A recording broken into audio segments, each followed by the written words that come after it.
Every night, no matter the weather, something walks down our street whistling softly.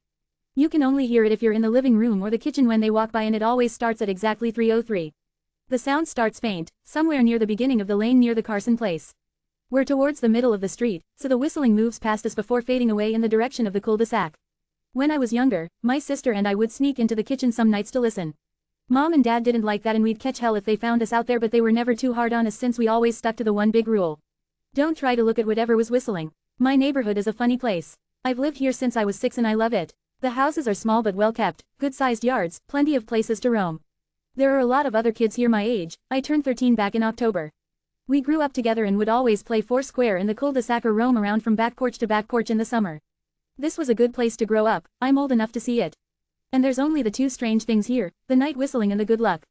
The whistling never bothered me much. Like I said, I couldn't even hear it from my bedroom. But Mom and Dad don't like talking about it, so I've stopped asking questions. My dad is a strong guy, tall and calm. He has an accent since he moved to the US as a kid. His family, my grandparents, they're from the islands. That's what they call it. My dad, the only time he isn't so calm is if the whistler comes up. He talks a little quicker then, eyes move faster, and he tells us not to think about it so much and to always remember the one rule, the big rule: don't try to look outside when the whistler goes past. Not that we could look even if we wanted. See, there are shutters on the inside of every window, thick pieces of heavy canvas that pull down from the top and latch to the bottom of the window frame. Each latch even has a small lock, about the size of what you'd find on a diary. My dad locks those shutters every night before we all go to bed and keeps the key in his room. My mom, I don't know what she thinks about the whistling. I've seen her out in the living room before at 3:03 when the sound starts. I could see her if I cracked my door open just an inch to peek. She's not out there often, at least I haven't caught her much, but once or twice a month I think she sits out there on our big red couch just listening. The whistler has the same tune every night. It's cheerful, da da da da da dum, da da da da da dum. Remember how I said there are two odd things about where I live? Well, besides our night whistler, everyone in my neighborhood is really lucky. It's hard to explain, and Dad doesn't like us talking about this part much, either, but good things just seem to happen to people around here a lot. Usually, it's small things, winning a radio contest, or getting an unexpected promotion at work, or finding some arrowheads buried in the yard, and everybody's gardens bloom extra bright in the fall. A million little blessings, I've heard my mom say about living here. But the main reason we stay here, why we moved here in the first place, is my sister Nola. She was born very sick, something with her lungs. We couldn't even bring her home when she was born, only visit her in the hospital. She was so small, I remember, small even compared to the other babies. A machine had to breathe for her. We moved into our house here to be closer to the hospital. As soon as we moved here, Nola started getting better. The doctors couldn't figure it out, they chalked it up to whatever they were doing, but we all could tell they were confused. But my parents knew, even I knew, Nola getting better was just another of the million little blessings we got for living in our neighborhood. So that's why we stayed even after we found out that, for every small miracle that happens here every day, now and then, some bad things happen. But they only happen if you look for the whistler. See, our neighborhood has a welcoming committee. They show up with macaroni casserole and a gift basket and a manila folder whenever someone new moves in. They're very friendly. 4 people showed up when we moved in 7 years ago. The committee made small talk, gave me a Snickers bar, and took turns holding Nola. It was her first week out of the hospital, so they were extra careful. Then the committee asked to speak to my parents in private, so I was sent to my room where I still managed to hear nearly every word. The welcoming committee told my parents about how nice the neighborhood was, really exceptionally, hard to explain kind of nice. And then they told my parents about the even harder to explain whistling that happened every morning at 3:03 and ended at the tick of 3:05. The group, our new neighbors, warned my parents that the whistling was quiet, would never harm or hurt us, as long as we didn't look for what was making the sound. This part they stressed, and I pushed my ear into the door straining to hear them. People who went looking for the whistler had their luck change, sometimes tragically. A black cloud would hang over anyone that looked. Anything that could go wrong, would. The manila envelope the committee brought over contained newspaper clippings, stories about car crashes and ruined lives, public deaths and freak accidents. Not everyone dies, I heard the head of the committee tell my dad. But the life goes out of them. Even if they live, there's no light in them ever again, no presence. My mom, I could tell she wasn't taking it seriously. She kept asking if this was some prank they play on new neighbors. At one point my mom got angry, accused the committee of trying to scare us out of our new home, asked them if they were racist on account of my dad being from the islands. My dad calmed her down, told her he could tell our new neighbors were sincere and they were just trying to help us. He explained that he grew up hearing these kinds of stories from his mom and that he knew there were strange things that walked among us. Some of those strange things were good and some were bad, but most were just different. After the committee left, Dad went out to the hardware store, bought the canvas blinds, the latches, and the locks and installed them on every window in the house after dinner. That first night in our new house, I crept out of my room at 3 a.m. only to find my dad awake sitting on the living room couch, holding my baby sister. My dad held up his finger in a shush motion but patted the couch next to him. We heard the whistling. I sat and da da da da da dum. Da da da da da dum. It came and it went just like our neighbors said. The whistling returns each night and we never look and we enjoy our million little blessings every day. Nola breathes on her own and she's grown into a strong, clever girl. My dad even joined the welcoming committee. We don't get new neighbors often, why would anyone want to leave? But when a new family moves in, my dad and the committee bring them macaroni casserole, a gift basket, and the manila folder. I can always tell by the look on my dad's face when he comes back if the family took the committee seriously or if we'd be getting new neighbors again very soon. Not long ago a family moved in directly next to us. The previous owner, Ms. Maddie, passed away at age 105. She'd lived a good, long life. Our new neighbors seemed like they'd fit in just fine. They believed the welcoming committee, took my dad's advice about the locking shutters since they had a young child of their own. Whatever newspaper clippings were in that manila envelope, whatever evidence, my dad never let us see. But I imagine it must have been awfully convincing since our neighbors got along with no issues for the first month. One night, when our new neighbors had to leave town, they sent their son, Holden, to stay with us. He was 12, a year under me in school. I didn't know him well before that night but as soon as his parents dropped him off after dinner I could tell it was going to be a bad time. Do you know who was always out there whistling every night? Holden asked the moment the adults left the room. The three of us were sitting in the den, some Disney movie playing idly on the television. My sister and I exchanged a glance. We don't talk about that, I said. I think it's that weirdo that lives in the big yellow house on the corner, Holden said. Mr. Tolls, my sister asked. No way, he's really nice. Holden shrugged. Must be a psycho killer, then. Nola tensed. We don't talk about it, I repeated. Let's go in my room and play Nintendo. We spent the next few hours playing games, eating popcorn and then watching movies.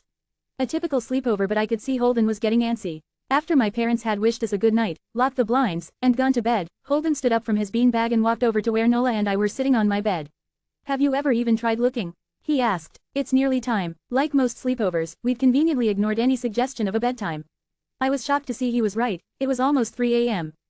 I sighed. We don't. See, I can't even try to look because my dad locks the blinds every night and hides the key, he continued, ignoring me.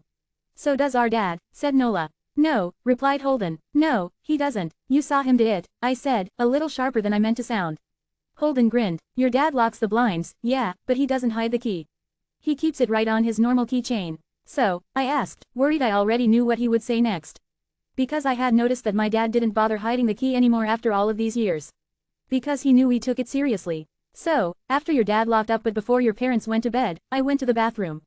And on my way, I may have peeked into their room, and I may have seen your dad's keychain on his nightstand, and I maybe went and borrowed the key to blinds. Nola and I stared and his grin only grew wider. You're lying, I said. Holden shrugged. You can check if you want. Just open your parents' door and look, you'll see his keychain right there on the nightstand.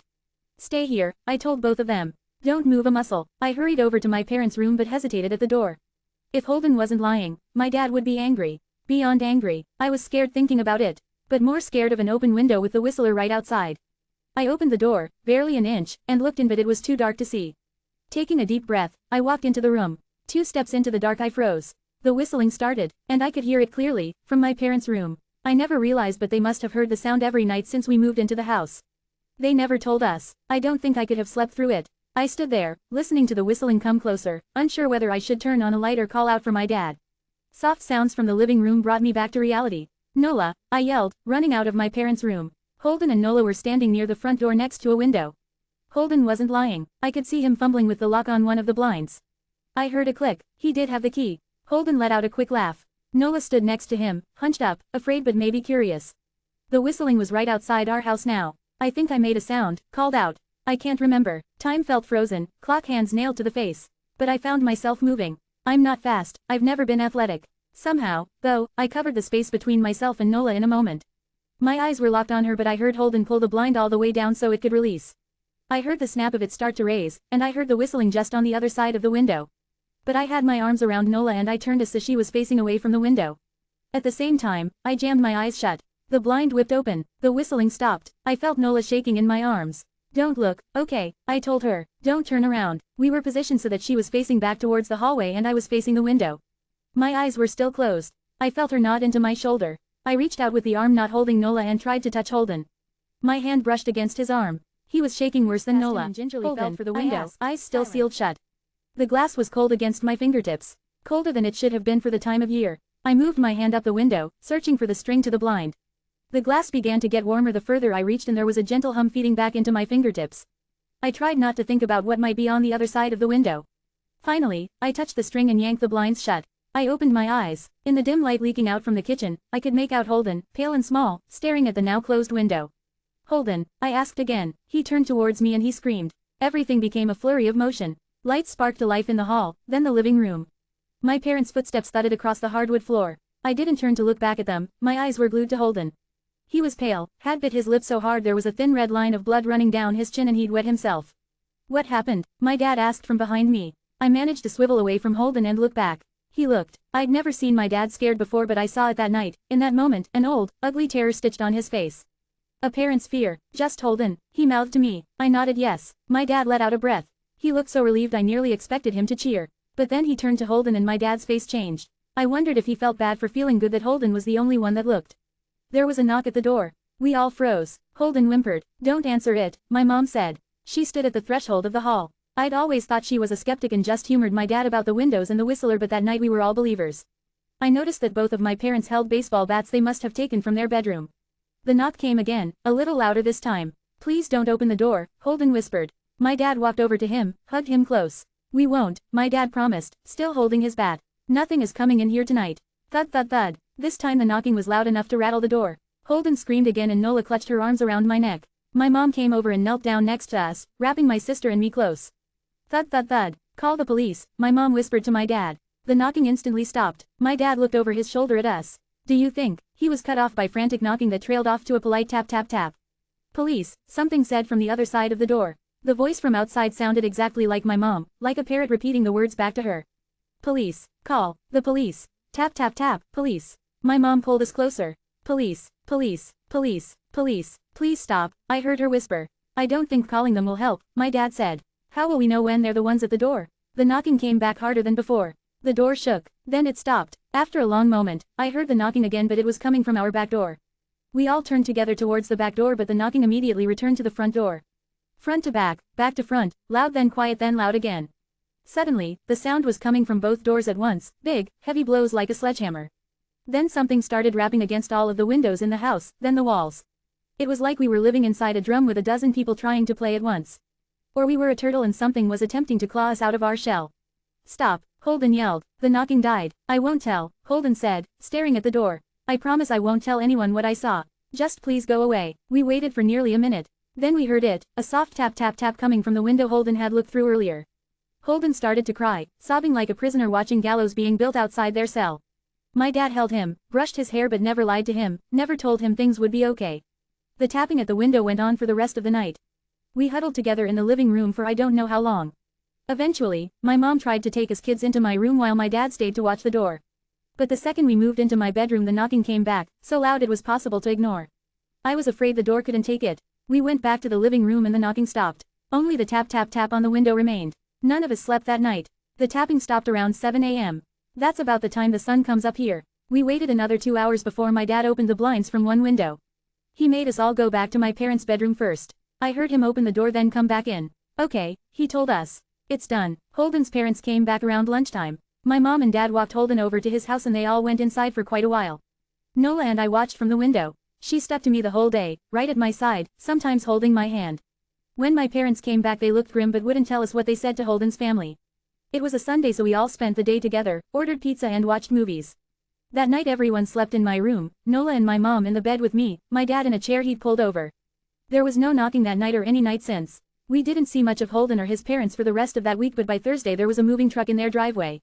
Nola and I watched them packing up the whole afternoon after school. What sticks with me most is how tired Holden and his parents looked. All three had the same pallor, grim mouths and lightless eyes. Even from across the street I could tell something was very wrong. Holden and his family were gone before sunset. I remember what the original welcoming committee said to my parents when we moved in. Not everyone who looks at the whistler dies, but even those that live have the light go out of them and the rest of their lives are full of misfortune.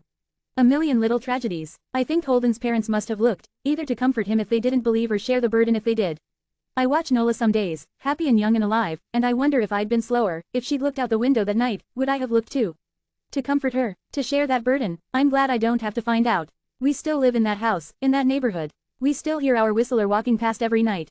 The blessings, the luck, the good things here are too good to leave.